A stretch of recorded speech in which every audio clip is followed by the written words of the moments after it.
Hello everyone, my name is Neha Gangare. I have been selected for the post of Deputy Collector in MPPSC 2020 examination.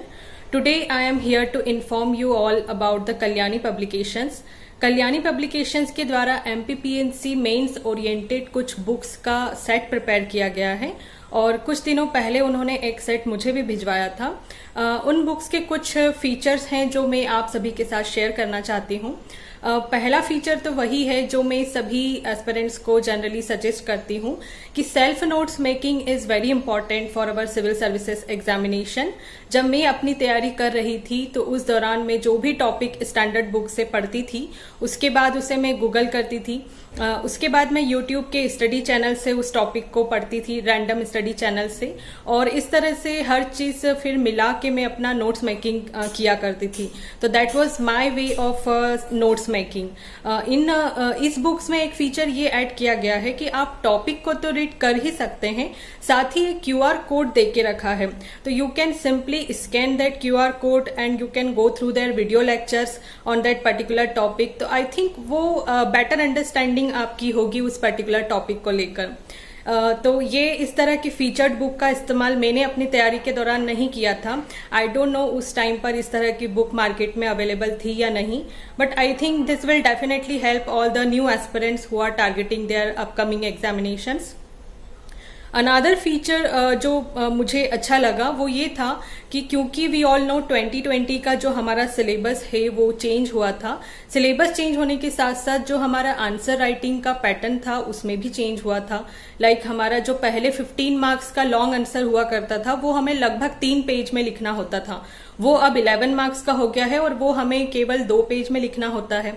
वहीं 6 marks का question जो पहले हमें एक full page में लिखना होता था वो अब 5 मार्क्स का हो गया है और वो अब हमें सिर्फ एक आधे पेज में लिखना होता है।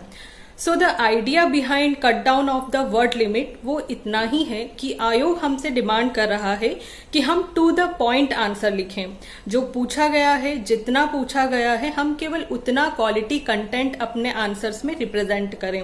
तो आई थिंक जो बुक्स हैं उनमें भी जो पैटर्न है वो शॉर्ट नोट्स के रूप में बनाई गई है और डेफिनेटली फास्ट रिवीजन में ये आपको बहुत मदद कर सकती है। तो आप इन बुक्स को चेकआउट कर सकते हैं। इन बुक्स को केवल इसलिए फॉलो नहीं करना है because I am suggesting it, because every individual has different learning and understanding capabilities. तो आप बट मुझे ऐसा लगता है कि एक एस्पिरेंट होने के नाते हमें वो सारी चीजें चेकआउट करनी चाहिए जो एक हमारे सिलेक्शन में हमें मदद कर सकती है। तो आप कल्याणी IAS एकेडमी का जो यूट्यूब चैनल है वहां पर कुछ ऑलरेडी वीडियोस अवेलेबल हैं, आप उन्हें देख लीजिए। अगर आपको उनकी लैंग्वेज ठीक लग रही है, यदि आपको समझ में आ रही है, यदि आप अपने आंसर राइटिंग में उसे यूज कर सकते हैं तो आप उन्हें फॉलो कर सकते हैं।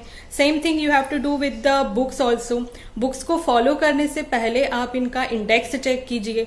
इंडेक्स में जो टॉपिक दिए गए हैं क्या वो हमारे सिलेबस से मैच होते हैं। यदि सिलेबस से मैच होते हैं तो आप उन्हें पढ़कर देखिए।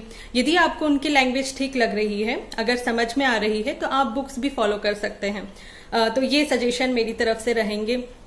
इनके अलावा आपको आत्मविश्वास बनाए रखना है, कंसिस्टेंसी मेंटेन करके रखनी है, ऑनेस्टी और डिसिप्लिन के साथ पढ़ाई करना है और लगे रहना है। एक दिन सिलेक्शन जरूर होगा। मेरी तरफ से आप सभी को अग्रिम भविष्य की बहुत बहुत शुभकामनाएं। Thank you so much.